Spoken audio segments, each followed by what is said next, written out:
స్వాగతం సుస్వాగతం. ఈరోజు మన యొక్క అప్డేట్స్ చూసే ముందు ఇప్పటిదాకా మన యొక్క ఛానల్ ఎవరైతే సబ్స్క్రైబ్ చేసుకోలేదో ప్రతి ఒక్కరూ సబ్స్క్రైబ్ చేసుకోండి. అలాగే మీ యొక్క స్నేహితులు కూడా షేర్ చేయండి. అయితే మన యొక్క అప్డేట్స్ అనేవి తెలుగు మరియు ఇంగ్లీష్ లాంగ్వేజ్లో ఇవ్వడం జరుగుతుంది, ఎక్స్ప్లెనేషన్తో సహా.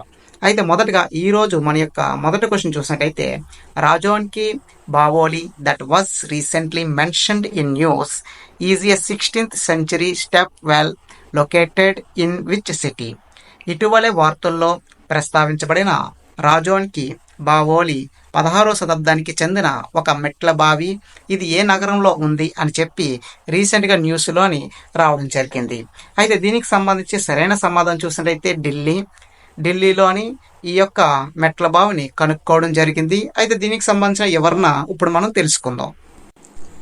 మొదటగా ఇక్కడ మనం చూసినట్టయితే దీనికి సంబంధించిన ఎక్స్ప్లెనేషన్ చూసినట్టయితే, the archaeological survey of India along with the world monuments fund India and TCS Tata consultancy service ఏదైతే ఉందో ఫౌండేషన్, ఆ యొక్క foundation as a recently complete the conservation of Rajon ki Baoli.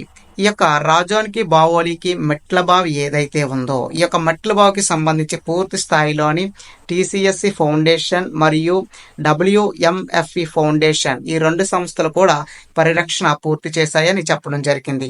అంటే దానికి సంబంధించిన పరిరక్షణ సర్వే మొత్తం కూడా ఆ యొక్క సంస్థను అండర్లో జరగడం జరిగింది. అయితే దీనికి సంబంధించి మనం చూసినట్టయితే ఇది 16వ శతాబ్దానికి చెందిందని చెప్పడం జరిగింది ఈ యొక్క మెట్ల బావి. అయితే ఈ యొక్క మెట్ల బావి ఎవరు నిర్మించారు, ఏ రాజుల కాలం అన్నది మన ఇక్కడ చాలా క్లియర్గా ఇవ్వడం జరిగింది. మొఘలులకు ముందు చివరి రాజవంశం అయిన లోడీ వంశానికి చెందిన సికందర్ లోడీ పాలనలోని దౌలత్ ఖాన్ క్రీస్తశకం 1506లో దీన్ని నిర్మించడం జరిగిందని చాలా స్పష్టంగా ఇవ్వడం జరిగింది. ఎవరైతే రన్నింగ్ నోట్స్ రాసుకుంటున్నారో వాళ్ళందరూ కూడా మీ యొక్క రన్నింగ్ నోట్స్ అనేది పక్కన పెట్టుకొని వీడియోని స్టాప్ చేసి నోట్స్ అనేది రాసుకోండి. ఎందుకంటే ఇది కాంపిటేటివ్ ఓరియంటెడ్గా ఏదైతే ఉందో అప్డేట్స్ అనేవి చాలా బాగా మీకు యూజ్ అవుతుంది. అదేవిధంగా మీ యొక్క స్నేహితులు కూడా షేర్ చేయండి. సెకండ్ ప్రశ్న చూసినట్టయితే, which organization has a launched the campus calling programme to promoted gender sensitivity and student safety అనే ఒక ప్రోగ్రామ్ని రీసెంట్గా ఒక ఆర్గనైజర్ అనేది లాంచ్ చేసింది. ఆ ఆర్గనైజర్ ఏంటి అన్నది మనం ఇక్కడ తెలుసుకుందాం. విద్యార్థుల యొక్క రక్షణ కోసమై క్యాంపస్ కాలింగ్ అనే కార్యక్రమాన్ని ఒక సంస్థ స్థాపించింది. ఆ సంస్థ ఏంటంటే అది సరైన సమాధానం option D, national commission for women అనే సంస్థ ఈ యొక్క క్యాంపస్ కాలింగ్ అనే ప్రోగ్రామ్ని రీసెంట్గా స్టార్ట్ చేసింది. ఈ యొక్క ప్రోగ్రామ్ ఉద్దేశం ఏంటంటే gender sensitivity and student safety కొరకు ఈ యొక్క ప్రోగ్రామ్ని స్టార్ట్ చేయడం జరిగింది. ఎక్స్ప్లెనేషన్ చూసినట్టయితే వీరి యొక్క లక్ష్యం ఏంటనేది చూసినట్టయితే, లైంగిక వేధింపులను నిరోధించడము, కళాశాలలు విశ్వవిద్యాలయాలని విద్యార్థులను ప్రభావితం చేసే సైబర్ నేరాలపై అవగాహన కల్పించడం ఈ యొక్క లక్ష్యం అని చెప్పి వారు చెప్పడం జరిగింది. ఈ యొక్క ప్రోగ్రామ్ యొక్క లక్ష్యం అని వారు చెప్పడం జరిగింది.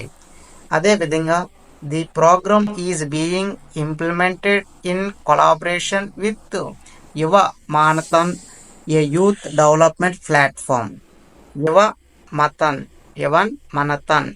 యవన్ మనతన్ అనే ఒక యూత్ ప్లాట్ఫామ్ ద్వారా దీన్ని ముందుకు తీసుకోవడం జరుగుతుందని వారు చెప్పడం జరిగింది.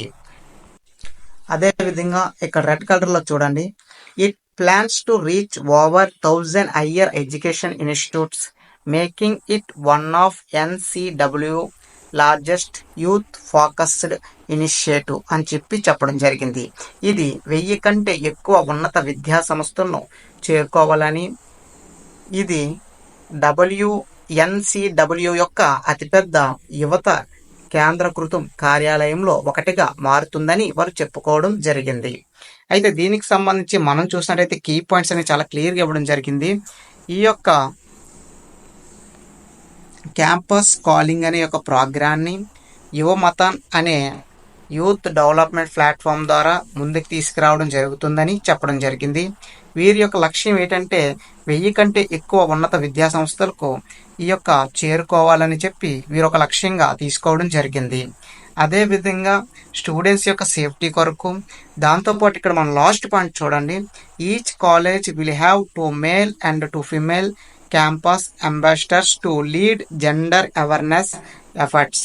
ఇక్కడ మనం చూసినట్టయితే లింగ అవగాహన ప్రయత్నాలకు నాయకత్వం వహించడానికి ప్రతి కళాశాలకు 2 పురుషులు మరియు 2 మహిళలు క్యాంపస్ అంబాసిడర్లుగా ఉంటారని ఈ యొక్క ప్రోగ్రాం ద్వారా వారు చెప్పడం జరిగింది. ప్రతి కళాశాలలోని 2 మహిళలు 2 బాయ్స్ అంబాసిడర్ కింద దీనికి ఉండడం జరుగుతుందని చాలా క్లియర్గా చెప్పడం జరిగింది. థర్డ్ క్వశ్చన్ చూసినట్టయితే multi agency centre operates under which organisation? Multi agency centre ఏ సంస్థ కింద పనిచేస్తుంది? దీనికి సంబంధించి సరైన సమాధానం ఇంటెలిజెన్సీ బ్యూరో. ఇంటెలిజెన్సీ బ్యూరో ఈ యొక్క ఇంటెలిజెన్సీ బ్యూరో యొక్క అండర్లోని ఈ మల్టీ ఏజెన్సీ సెంటర్స్ అనేవి పనిచేస్తున్నాయి. అసలు ఈ మల్టీ ఏజెన్సీ సెంటర్ అంటే ఏంటి, దానికి సంబంధించిన ఎక్స్ప్లెనేషన్ కూడా తెలుసుకుందాం. ఎక్స్ప్లెనేషన్ చూసినట్టయితే union home minister Amit Shah recently inaugurated the upgrade multi agency centre also noun as MAC. రీసెంట్గా మన యొక్క home minister, central home minister Amit Shah ఈ యొక్క ప్రోగ్రామ్ని స్టార్ట్ చేయడం జరిగింది. అయితే దీనికి సంబంధించి ఒక డిపార్ట్మెంట్ కూడా కన్స్ట్రక్షన్ చేస్తున్నారని వారు తెలపడం జరిగింది. వీరి యొక్క లక్ష్యం ఏంటనేది చూసినట్టయితే ఇంటెలిజెంట్ బ్యూరో కింద జాతీయ ఇంటెలిజెన్సీ షేరింగ్ హబ్. ఇక్కడ కేంద్ర మరియు రాష్ట్ర సంస్థలు ఉగ్రవాదులపై సమాచారాన్ని పంచుకుంటారని ఆయన చెప్పడం జరిగింది. అదేవిధంగా it was first set up in 2021 after the Kargil effect and was a strengthened after the 26/11 Mumbai terror attack in 2008. ఇక్కడ మనం చూసినట్టయితే 2008లో జరిగిన ముంబై అటాక్, అదేవిధంగా 2001లో జరిగిన కార్గిల్ అటాక్కి సంబంధించి దృష్టిలో పెట్టుకొని దృష్టిలో ఉంచుకొని ఈ యొక్క ఇంటెలిజెంట్ బ్యూరో సంస్థ యొక్క అండర్లోని ఈ ఎంఏసి డిపార్ట్మెంట్ అనేది బిల్డ్ చేయడం జరుగుతుంది. దీనికి సంబంధించి పూర్తి స్థాయిలో అమిత్ షా దీన్ని ఇనాగ్రేట్ చేయడం జరిగింది. అదేవిధంగా దీనికి సంబంధించి మనం చూసినట్టయితే it was connected all police districts national wide through a secure network build at the cost of 500 crores. 500 కోట్లతో నిర్మించే సురక్షిత నెట్వర్క్ ద్వారా దేశవ్యాప్తంగా ఉన్న అన్ని పోలీస్ స్టేషన్ జిల్లాలకు కలుపుతూ ఈ యొక్క సంస్థని డెవలప్ చేయడం జరుగుతుందని, వీరి యొక్క ఉద్దేశం ఏంటంటే రాష్ట్ర స్థాయి నేషనల్లోని టెర్రరిజాన్ని అరికట్టడానికి, అక్కడున్న విషయాల గురించి ఒకరికి ఒకరు షేర్ చేసుకోవడానికి ఈ యొక్క మల్టీ ఏజెన్సీ సెంటర్ని బిల్డ్ చేయడం జరుగుతుందని చెప్పడం జరిగింది. 4వ ప్రశ్న recently who own the title of SAFF Under-19 championship 2025? ఇటీవలే సాఫ్ అండర్-19 ఛాంపియన్షిప్ 2025 టైటిల్ గెలుచుకుంది ఎవరు? సరైన సమాధానం option A India. Option A India. ఇక్కడ మనం మొదటగా చూసినట్టయితే ఎక్స్ప్లెనేషన్లోని ఇక్కడ ఇంటెలిజెంట్ బ్యూరో అని చెప్పి తెలుగులోని మిస్టేక్ రావడం జరిగింది. ఫస్ట్ పాయింట్లోని తెలుగు టైపింగ్ అనేది మిస్టేక్ అనేది రావడం జరిగింది. ఇక్కడ మనం చూసినట్టయితే defending championship India defended Bangladesh 4-3 in penalty shootout to lift the 2025 south Asian football federation under nineteen championship title. Final మ్యాచ్లోని ఇండియాకు ధీటుగా బంగ్లాదేశ్ అనేది ఆపోజిట్ టీం కింద ఆడడం జరిగింది. ఇందులోని ఇండియా ఈ యొక్క గేమ్ అనేది ఛాంపియన్షిప్ అనేది గెలుచుకుంది. ఇంకా సెకండ్ పాయింట్ చూసినట్టయితే the south Asian football federation under nineteen was held the golden jubilee stadium in Arunachal Pradesh from 9 to 18 May 2025. ఇక్కడ మనం చూసినట్టయితే గతంలో చూసుకున్నట్టయితే ఈ యొక్క మ్యాచ్లోని ఆపోజిట్ టీం కింద పాకిస్తాన్ అనేది ఆడడం జరిగింది. అయితే దీనికి సంబంధించిన మ్యాచెస్ ఏదైతే ఉన్నాయో అయితే రీసెంట్ గా జరిగిన 2025 మ్యాచ్ అనేది అరుణాచల్ ప్రదేశ్ లోని కండక్ట్ చేశారు. అయితే ఇక్కడ అరుణాచల్ ప్రదేశ్ ఫుట్బాల్ ఫెడరేషన్ సంస్థ ఏదైతే ఉందో ఆ యొక్క సంస్థ మరియు సౌత్ ఏషియన్ ఫుట్బాల్ ఫెడరేషన్ సంస్థ, ఈ రెండు సంస్థలు కలిపి ఈ యొక్క ఈవెంట్ అనేది కండక్ట్ చేయడం జరిగింది. ఇందులో సుమారుగా 6 టీమ్స్ అనేది పార్టిసిపేట్ చేయడం జరిగింది. అయితే గతంలో జరిగిన మ్యాచ్లో అంటే ఆ బిఫోర్ ఇయర్ జరిగిన మ్యాచ్లోని పాకిస్తాన్ ఓడించి భారత్ టైటిల్ అనేది కైవాసం చేసుకోవడం జరిగింది అండర్ 19 కేటగిరీలో.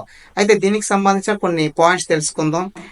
ఈ యొక్క మ్యాచ్లో సుమారుగా 6 టీమ్స్ పార్టిసిపేట్ చేయడం జరిగింది. ఈ సంవత్సరం మొత్తం 6 టీమ్స్ పార్టిసిపేట్ చేయడం జరిగింది. గ్రూప్ ఏ కింద భూటాన్, బంగ్లాదేశ్, మాల్దీవ్స్, గ్రూప్ బి కింద నేపాల్, ఇండియా, శ్రీలంక, ఈ విధంగా 2 గ్రూప్స్ కింద డివైడ్ చేసి ఈ యొక్క టోర్నమెంట్ అనేది కండక్ట్ చేయడం జరిగింది.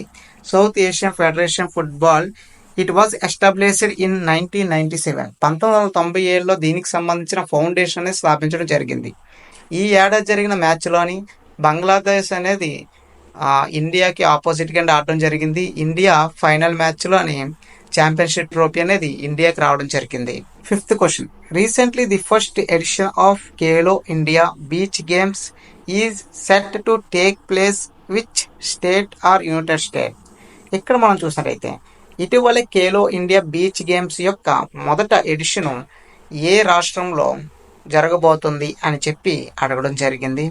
ఇక్కడ మనం చూసినట్లయితే సరైన సమాధానం Dadar and Nagar, Damu and Diu. ఈ ప్రదేశంలో దీనికి సంబంధించి యునైటెడ్ స్టేట్ అయిన దాదర్ మరియు నగర్, డాము అండ్ డయ్యూ యొక్క ప్లేస్లోని ఈ యొక్క ఈవెంట్ అనేది జరగనుందని చెప్పడం జరిగింది. దీనికి సంబంధించి ఎక్స్ప్లెనేషన్ చూసినట్టయితే కేంద్రపాలిత ప్రాంతమైన దాదర్ నగర్ హవేలీ, డాము అండ్ డయ్యూలోని మే 19 నుంచి 24 వరకు ఖేలో ఇండియా బీచ్ గేమ్స్ అనేది 2025 జరగనుంది. అయితే గత ఏడాది ఇదే వేదిక పైన జరిగిన బీచ్ గేమ్స్ 2024లో మధ్యప్రదేశ్ విజేతగా నిలిచింది. గత ఏడాది జరిగిన బీచ్ గేమ్స్లోని మధ్యప్రదేశ్ విజేతగా నిలిచిందని చెప్పడం జరిగింది. అదేవిధంగా first Khelo India beach games గురించి తెలుసుకుందాం. ఇక్కడ మనం చూసినట్లయితే 6 కాంపిటేటివ్స్ ఉంటారని చెప్పడం జరిగింది. ఇక్కడ మనం చూసినట్లయితే ఖేలో ఇండియా బీచ్ గేమ్స్ 2025 మొదటి ఎడిషన్లో 6 పోటీలు, 2 ప్రదర్శన క్రీడలు జరుగుతాయని చెప్పడం జరిగింది. No medals are awarded in the demonstration sport. ప్రదర్శన క్రీడల్లో ఎటువంటి పథకాలు ఇవ్వబడవు అని చెప్పడం జరిగింది. ఇక్కడ మనం చూసినట్టయితే ఈ యొక్క 6 పోటీలు అని చెప్పాను కదా, ఈ యొక్క 6 పోటీలకి మెడల్స్ ఉంటాయి. 2 ప్రదర్శన క్రీడలు అని చెప్పాను కదా, అంటే ఇక్కడ ప్రదర్శన క్రీడలకి ఎటువంటి మెడల్స్ ఉండవని చెప్పి చాలా క్లియర్గా చెప్పడం జరిగింది. ఇక పోటీ క్రీడలు చూసినట్టయితే బీచ్ సాకర్, పెనాక్, సెలాట్, కెప్టర్ క్రాప్ లేదా kick volleyball, beach kabaddi, beach volleyball మరియు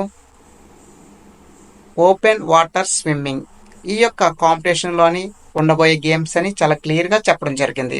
మీరు వీడియో స్టాప్ చేసి చాలా క్లియర్గా మీరు నోట్స్ అనేది కూడా రాసుకోవచ్చు. అయితే దీనికి సంబంధించి ఇక్కడ మనం చూసినట్టయితే ఇందులో సుమారుగా 1000 అథ్లెటిక్స్ ఫ్రమ్ 22 స్టేట్స్ 22 రాష్ట్రాల నుండి సుమారుగా 1000 మంది ఈ యొక్క గేమ్స్లో పార్టిసిపేట్ చేస్తున్నారని చెప్పడం జరిగింది. ఇది first Khelo India beach games 2025 అని చెప్పి చాలా క్లియర్గా చెప్పడం జరిగింది. అయితే ఈ యొక్క గేమ్స్ అనేవి ముఖ్యంగా దాదానగర్ హవేలీ, డాము అండ్ డయ్యూ అక్కడ ఈ యొక్క గేమ్స్ అనేది కండక్ట్ చేయడం జరుగుతుంది. అయితే దీనికి సంబంధించిన రన్నింగ్ నోట్స్ కూడా మీరు చాలా క్లియర్గా రాసుకోవచ్చు వీడియో స్టాప్ చేసి. అదేవిధంగా మన యొక్క ఇండియన్ కరెన్సీ ఏంటనేది కామెంట్ బాక్స్లో మెన్షన్ చేయండి. 6వ క్వశ్చన్ చూసినట్టయితే which tennis player own is a first Italian open title in Roman కంట్రీలో మొట్టమొదటిగా తన మొదట ఇటాలియన్స్ ఓపెన్ టైటిల్ను గెలుచుకున్న టెన్నిస్ క్రీడాకారిణి ఎవరు? కార్లోస్ అల్కార్జా. సరైన సమాధానం ఆప్షన్ ఏ, కార్లోస్ అల్కార్జా. దీనికి సంబంధించిన ఎక్స్ప్లెనేషన్ కూడా చూద్దాం. ఎక్స్ప్లెనేషన్ చూసినట్టయితే ఫైనల్లోని జెనాక్ సినారెను ఓడించి కార్లోస్ అల్కారాజ్ తొలిసారి ఇటాలియన్ ఓపెన్ టైటిల్ను సొంతం చేసుకున్నాడు. ఈ విజయం అతన్ని 7వ ఏటీపీ టైటిల్ను అతని ప్రొఫెషనల్ కెరీర్లోని ఒక మైలురాయిగా నిలిచింది. ఇంకా లాస్ట్ పాయింట్ చూడండి, చాలా క్లియర్గా చెప్పాడు. ఇక్కడ 1978 తర్వాత తొలిసారిగా ఇటాలియన్ ఓపెన్లో పురుషుల సింగిల్స్ ఫైనల్కు చేరిన 3వ ఇటాలియన్ ఆటగాడిగా జానిక్ సినారే నిలిచాడని చాలా క్లియర్గా చెప్పడం జరిగింది. అంటే ఇటాలియన్ దేశానికి సంబంధించి ఇతను 3వ వ్యక్తిగా నిలిచాడు. ఈ విధంగా చూసుకున్నట్టయితే 1978 తర్వాత మళ్ళీ ఇప్పుడు ఇటాలియన్ ఆటగాడు జానిక్ సినారే నిలిచాడని చెప్పడం జరిగింది. 7వ ప్రశ్న చూసినట్టయితే Indian space research organization ISRO has set up a committed to identify the causes of the failure of which rocket. ఏ రాకెట్ విఫలం కావడానికి గల కారణాలను గుర్తించేందుకు భారత అంతరిక్ష పరిశోధన సంస్థ ఇస్రో ఒక కమిటీని ఏర్పాటు చేసింది. ఈ యొక్క రాకెట్ నేమ్ అనేది చూసినట్టయితే సరైన సమాధానం ఆప్షన్ ఏ PSLV C61 రాకెట్ అనేది విఫలం అవ్వడానికి గల కారణం ఏంటి, దాని మీద ఒక కమిటీని ఏర్పాటు చేయడం జరిగింది. ఆ యొక్క ర్యాకెట్ నేను చూసినట్టయితే PSLV C61 వెహికల్ అని చెప్పొచ్చు. ఎక్స్ప్లెనేషన్ చూసినట్టయితే satellite launch vehicle PSLV C16 rocket Sriharikota నుంచి ప్రయోగించిన కొద్ది నిమిషాల్లోనే లోపం తలెత్తడంతో ఇస్రో తన భూమి పరిశీలనను ఉపగ్రహాన్ని కక్షీయంలోని ప్రవేశపెట్టడంలో విఫలమైందని చెప్పుకురావడం జరిగింది. అయితే దీనికి గల రీజన్ ఏంటి అన్న దాని మీద రీసెంట్గా కమిటీ అనేది ఏర్పాటు చేయడం జరిగింది ఇస్రో సంస్థ. అయితే ఇక్కడ మనం చూసినట్లయితే C16 మిషన్ PSLVకి 63వ ప్రయోగం కాగా ఇది 63వ ప్రయోగం అని చెప్పడం జరిగింది. ఇక్కడ మనం చూసినట్టయితే PSLV XL కాన్ఫిగరేషన్లోని 27వ ప్రయోగం కింద దీన్ని గుర్తించడం జరిగింది. అంటే ఇప్పటిదాకా మనం చూసినట్లయితే మిసైల్స్ మొత్తం 63 మిసైల్స్ అనేది ప్రయోగించడం జరిగింది. అదేవిధంగా కాన్ఫిగరేషన్లోని PSLV XL ఏదైతే ఉందో అందులోని సుమారుగా ఇది 27వ ప్రయోగం కింద చెప్పుకురావడం జరిగింది. అదేవిధంగా ఇస్రో హెడ్ క్వార్టర్స్ అయితే బెంగళూరులో ఉంది. అదేవిధంగా DRDO హెడ్ క్వార్టర్స్ ఎక్కడ ఉందనేది నాకు కామెంట్ బాక్స్లో మెన్షన్ చేయండి. 8వ ప్రశ్న చూసినట్టయితే operation Olivia is conducted every year by whom. Operation Olivia ప్రతి సంవత్సరం ఎవరిచే నిర్వహించబడుతుంది? Option D Indian coast guard. Indian coast guard ద్వారా ఈ యొక్క ఆపరేషన్ ఒలోవియా ప్రతి ఏడాది కూడా నిర్వహిస్తున్నారని చెప్పుకురావడం జరిగింది. దీనికి సంబంధించిన ఎక్స్ప్లెనేషన్ కూడా చూద్దాం. ఆపరేషన్ ఒలోవియా అనే యాన్యువల్ ఇనిషియేటివ్ అని చెప్పడం జరిగింది. Is conducted by the Indian coast gourd. Is conducted by the Indian coast gourd. ప్రతి ఏడాది కూడా ఇండియన్ కోస్ట్ గార్డ్ ద్వారా ఆపరేషన్ ఒలోవియాని కార్యక్రమాన్ని నిర్వహిస్తున్నారు. ఇక్కడ మనం చూసినట్టయితే ఒడిశా తీరం వెంబడ చూసినట్టయితే గుట్ల కింద తాబేల్స్ అనేవి సముద్రం ఒడ్డుకి అనేది రావడం జరిగింది. చాలా మంది రీసెంట్గా న్యూస్లో కూడా చూడడం జరిగింది. దానికి సంబంధించిన విషయమనే ఇది మనం చెప్పవచ్చు. ఇక్కడ మనం చూసినట్లయితే చాలా క్లియర్గా చెప్పడం జరిగింది. ప్రతి ఏడాది కూడా ఎవరు ఊహించలేనని తాబేళ్లు సముద్రం ఒడ్డుకి రావడం జరుగుతుంది. అదేవిధంగా ఆ యొక్క పరిసర ప్రాంతాలని రక్షించే ఉద్దేశంతో ప్రతి ఏడాది కూడా ఇండియన్ కోస్ట్ గార్డే దీనికి సంబంధించి పూర్తి స్థాయిలోని ఒక ప్రతి ఏడాది కూడా నిర్వహించడం జరుగుతుంది ఈ యొక్క ఆపరేషన్ ఒలోవియా. అదేవిధంగా ఫౌండేషన్ చూసినట్టయితే ఇండియన్ కోస్ట్ గార్డ్ని మన యొక్క ఇండియాలో ఎప్పుడు ఫౌండేషన్ అనేది చూసినట్టయితే 1 ఫిబ్రవరి 1977 ప్రతి ఏడాది కూడా February 1న ఇండియన్ కోస్ట్ గార్డ్ డే మనం జరుపుకుంటాం.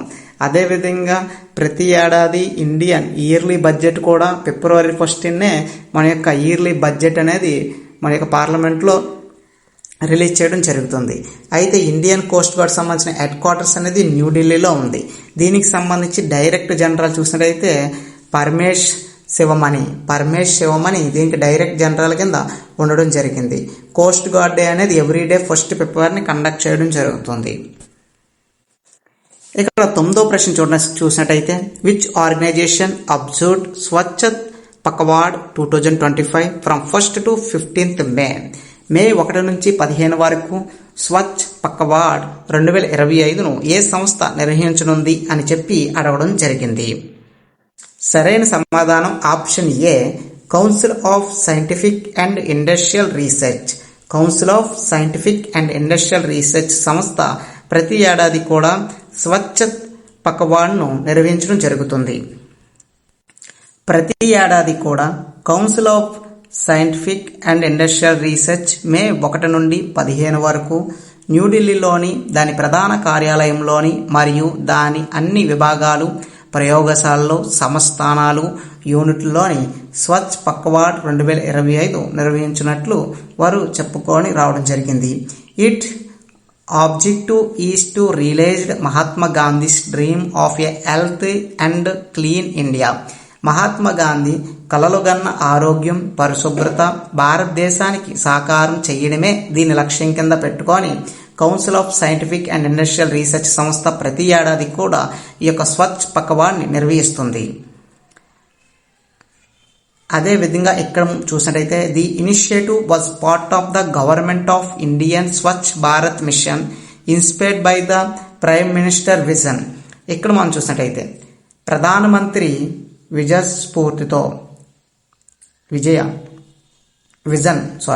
ప్రధానమంత్రి విజన్ స్ఫూర్తితో భారత ప్రభుత్వం చేపట్టిన స్వచ్ఛ భారత్ మిషన్లో భాగంగా ఈ కార్యక్రమాన్ని చేపడుతున్నారు అని చెప్పి చాలా క్లియర్గా చెప్పడం జరిగింది.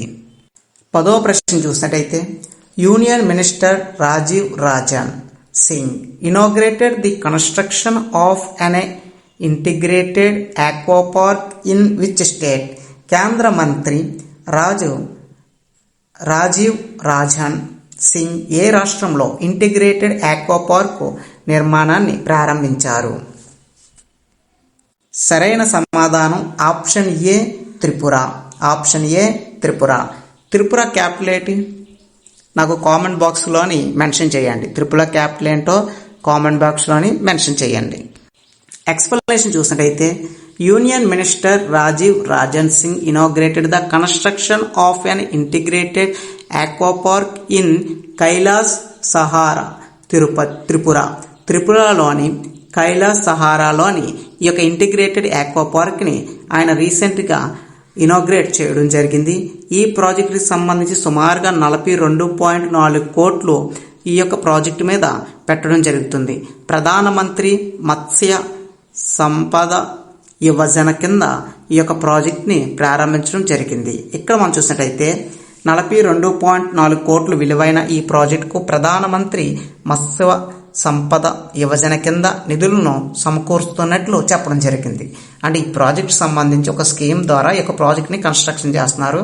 ఆ స్కీమ్ ఏదైనా చూసినట్టయితే మత్స్య సంపద యోజన కింద ఈ యొక్క నిధులు అనేది రిలీజ్ చేయడం జరుగుతుంది. ఈ యొక్క కైలాస్ సహారా ప్రదేశంలోని త్రిపురలోని ఈ యొక్క ఇంటిగ్రేటెడ్ ఆక్వా పార్క్ని కన్స్ట్రక్షన్ చేయడం జరుగుతుంది. అదేవిధంగా ఈ ఆక్వా పార్క్ ఏదైతే ఉందో will provide a variety of services including food mills, cold storage, processing, training, marketing all with in the same facilities తోటి కూడిన ఒక ఇంటిగ్రేటెడ్ ఆక్వా పార్క్ని కన్స్ట్రక్షన్ చేయనున్నారు. The ministry also launch minister of state for fisheries, animal husbandry and dairy and geological also attached the event. ఈ కార్యక్రమంలోని మత్స్య, పశుసంవర్ధక, పాడి పరిశ్రమ శాఖ సహాయ మంత్రి జార్జ్ కురియస్ కూడా పాల్గొన్నారని చెప్పి చెప్పడం జరిగింది. ఈ యొక్క కార్యక్రమంలోని ఇక్కడ మనం చూసినట్టయితే the ministries also launched minister of state for fishery యొక్క మినిస్ట్రీ ఎవరైతే ఉంటారో స్టేట్ లెవెల్ ఆయన, యానిమల్ హస్బెండరీకి రిలేటెడ్గా ఉన్న మినిస్ట్రీ ఎవరైతే ఉన్నారో ఆయన, డైరీకి సంబంధించి మినిస్ట్రీ ఎవరైతే ఉన్నారో ఆ యొక్క మినిస్ట్రీస్ అందరూ కూడా ఈ యొక్క ఇనాగ్రేషన్లో పాల్గొనడం జరిగింది. దాంతోపాటు జార్జ్ కురియన్ ఆయన కూడా ఈ యొక్క ఈవెంట్లో పాల్గొన్నారు. ఈ యొక్క ఆక్వా పార్క్ని ఇనాగ్రేట్ చేయడంలో వీళ్ళందరూ కూడా వన్ ఆఫ్ ద పర్సన్స్ కింద ఉండడం జరిగింది. అయితే దీనికి సంబంధించి సుమారుగా ఎస్టాబ్లిషన్కి సంబంధించి మొత్తం 42.2 క్రోర్స్ ఇన్వెస్ట్ చేయనున్నారు ఈ యొక్క పార్క్లోని. ఈ యొక్క పార్క్ యొక్క మెయిన్ ఉద్దేశం ఏంటంటే feed mill and cold storage, processing, training, marketing అని చెప్పడం జరిగింది. 11వ ప్రశ్న చూసినట్టయితే recently India has placed new restrictions on the import of several products from which country? ఇటీవలే భారత్ ఏ దేశం నుంచి పలు ఉత్పత్తులను దిగుమతిపై కొత్త ఆంక్షలు విధించింది? సరైన సమాధానం ఆప్షన్ ఏ బంగ్లాదేశ్. బంగ్లాదేశ్ పైన కొత్త ఆంక్షలు విధించడం జరిగింది. ఇక్కడ ప్రొడక్ట్స్ అనేవి తీసుకోవడం జరుగుతుంది. అంటే బంగ్లాదేశ్ నుంచి మన దేశానికి కొన్ని ప్రొడక్ట్స్ అనేది రావడం జరుగుతుంది. వాటి మీద మన యొక్క భారతదేశం కొత్త ఆంక్షలు అనేవి విధించడం జరిగింది. ఇక్కడ ఎక్స్ప్లెనేషన్ చూసినట్టయితే India has placed new restrictions on the important of several products from Bangladesh. Bangladesh నుంచి పలు ఉత్పత్తులను దిగుమతులపై భారత కొత్త ఆంక్షలు విధించింది. అదేవిధంగా చూసినట్టయితే ఈ యొక్క ఆంక్షలు ప్రత్యేకంగా ల్యాండ్ పోర్ట్లు ద్వారా దిగుమతులకు వర్తిస్తాయి. ఇక్కడ మనం చూసినట్టయితే పోర్ట్స్ అంటే షిప్స్ ద్వారా ఇంపోర్ట్ చేసే కొన్ని ఏదైతే ఉన్నాయో వాటికి సంబంధించి తర్వాత ఇక్కడ పోర్ట్స్ ద్వారా వచ్చి మన దేశంలో ఏదైతే ఉన్నాయో most of all heavy products అనేది ఎప్పుడు కూడా మన ఇండియానే కాదు, మొత్తం వరల్డ్ వార్గా ఎక్కువ ట్రాన్స్పోర్టింగ్ అనేది సీ పోర్ట్స్ ద్వారా జరుగుతుంది. ఎందుకంటే హెవీ లోడ్ కానీ హెవీ మెటీరియల్ కానీ పెద్ద పెద్ద షిప్పుల్లో ఒక దేశం నుంచి ఇంకో దేశానికి ట్రాన్స్పోర్టింగ్ అనేది చేయడం జరుగుతుంది. అదేవిధంగా ఇక్కడ మనం చూసినట్టయితే రెడీమేడ్ దుస్తులు కానీ పండ్లు కానీ ప్రెసెస్ కానీ చేసిన ఆహారాలు, పత్తి నూనెలు సంబంధించివి ఇలా పలు వస్తువులు అనేది ఒక దేశం నుంచి మరో దేశానికి ట్రాన్స్పోర్టింగ్ అనేది ప్రతి ఏడాది జరుగుతుంది. అయితే వీటిలో మనం ఇక్కడ చూసినట్టయితే ప్రతిదీ కూడా చాలా క్లియర్గా ఇవ్వడం జరిగింది. అస్సాము, మేఘాలయ, త్రిపుర, మిజోరాంలోని కస్టమ్ స్టేషన్లు లేదా ఇంటిగ్రేటెడ్ చెక్ పోస్టుల ద్వారా ఈ వస్తువులను ఇకపై భారతదేశంలోకి ప్రవేశించడానికి అనుమతించబడవని గవర్నమెంట్ రీసెంట్గా ఒక నిర్ణయం అనేది తీసుకోవడం జరిగింది. Imports of a Bangladesh garments are now restrictions to India seaports, Kolkata and Mumbai seaport. Nhava Sheva in ముంబైలోని నవసేవ పోర్టు, కలకత్తాలోని ఈ రెండు ప్లేసుల్లోనే ఆ యొక్క దేశానికి సంబంధించిన ఏవైనా వస్తువులు కానీ ఫుడ్ కానీ అండ్ ఊలు కానీ మెటీరియల్స్ కానీ ఏదైతే ఉన్నాయో మన దేశానికి ట్రాన్స్పోర్ట్ అవ్వడానికి రెండు ప్లేసులు ఇవ్వడం జరిగింది. కోల్కతా పోర్టు అండ్ నవసేవ పోర్టు ఈ రెండు పోర్టుల్లోనే వీళ్ళు ట్రాన్స్పోర్టింగ్ చేయాలని మన యొక్క సెంట్రల్ గవర్నమెంట్ రీసెంట్గా ఒక రూల్స్ అనేది ఇవ్వడం జరిగింది. అయితే గతంలో ఏమైందంటే ఈ యొక్క